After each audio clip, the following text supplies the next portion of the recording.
Hello and welcome to this week's edition of What the Hell Just Happened, the vlog that carefully analyzes the news, then says whatever the hell it wants. I'm your host, Martin Ganapoler. This week we look at the midterm elections to determine exactly what the hell just happened there. What we know is the Dems needed to gain 23 seats in Congress to regain the majority, and as of this writing, they've gained 35.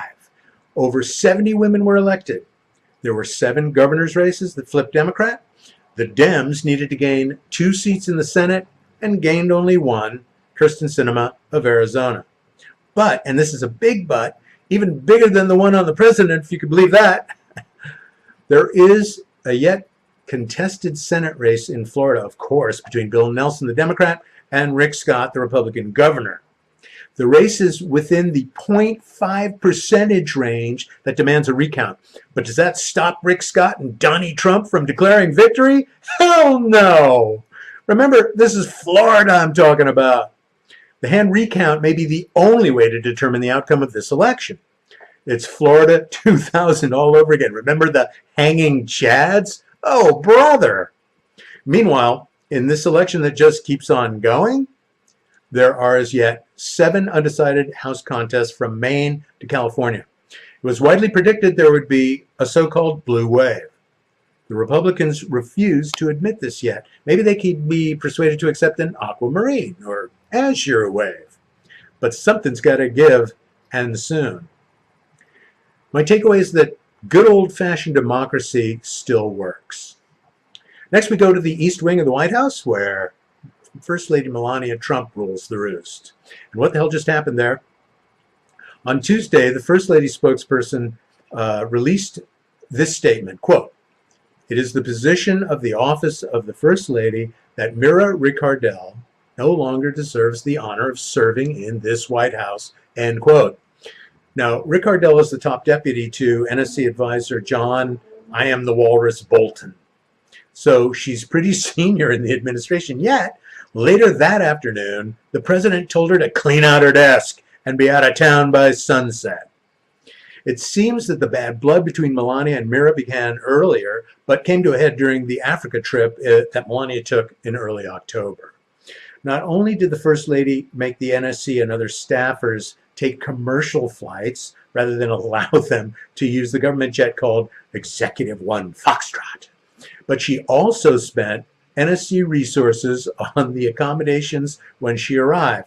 Maybe you heard about the $95,000 hotel room where she spent 6 hours. Yeah, those resources. Anyway, I guess Melania's Be Best anti-bullying mission could be summed up as, Mira, I think it'd be best if you get the fuck out of the White House.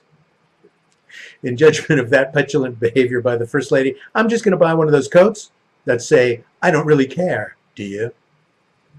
Finally, we arrive in Northern California, where wildfires have been raging for over a week now. As of today, 66 people have lost their lives. More than 1,000 have gone missing, and over 12,000 structures have been destroyed. Yet, amid this catastrophic hellscape, there have been countless acts of bravery, kindness, and generosity. People have donated truckloads of items to comfort the homeless. Guy Fieri and his crew took time off in their busy TV and restaurant duties to volunteer to feed firefighters and first responders on the fire line. In full disclosure, my nephew Sean was among those volunteers on Guy's team, and they did a great job. But there is one couple that truly illustrates the heroic nature of random acts of kindness. Tracy Grant and her boyfriend Josh Fox live in Oroville, about 11 miles from the town of Paradise that burnt to the ground earlier last week. Tracy was handing out hamburgers to evacuees, and she came upon 93-year-old World War II vet Lee Brundage. They got to talking, and he told her that he believed that the house he'd lived in was either gone or no longer habitable. He had chosen to live in his car. Tracy invited Lee to live with her and her boyfriend, but he didn't want to impose. It took her 24 hours to convince him to at least park in the driveway and use the facilities in their house. So he agreed, and she gave him some blankets and a pillow. After yet another night in the car, he finally accepted Tracy and Josh's invitation. So for now, the 3 of them are living together, along with their dogs Axel and Cash, who have taken to the new border as well. As they got to know Lee, they found out he's got a ton of friends and he's really loved by his community. Until he finds new digs, she says, he can stay with us as long as he would like. This is what makes America great. Thanks again for checking out this week's episode of What the Hell Just Happened. Happy Thanksgiving to you all. Bye for now.